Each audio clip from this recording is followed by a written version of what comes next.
বট বাহিনী যাদেরকে বলা হয় কি পরিমাণ ফেক আইডি আছে ফেসবুকের থেকে যদি সরকার যদি তথ্য নেয় তাহলে কিন্তু এটা সঠিকভাবে এটার হচ্ছে যে যাচাই বাছাই করতে পারবে যে কী পরিমাণ ফেক আইডি, এবং এই ফেক আইডিগুলা শুধুমাত্র যে নারীদেরকে বুলিং করে তা না, এটা সবাইকে বুলিং করে, মানে তাদের মতের বাইরে যারা যায় আপনাকে বুলিং করতে পারে। সো তাদের মতের বাইরে যারা যায় সবাইকে বুলিং করে।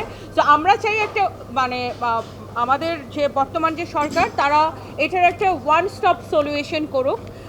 যে যেমন ধরেন আপনার বর্তমান সময়ে আপনি একটা সাইবার বুলিংয়ের শিকার হলে সেটা যেই হোক, একটা পুরুষ হোক একজন মহিলা হোক, আপনি থানায় গেলে থানা কিন্তু এখন মামলা নিচ্ছে না।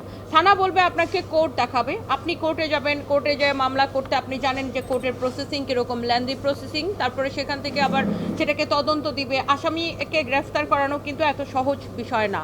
সো আমরা চাই এইটার একটা কঠিন আইন হোক এবং এটা একটা ওয়ান স্টপ সলিউশন আসুক, কারণ এটা বাংলাদেশে একটা বড় একটা ব্যাধি হয়ে গেছে এখন।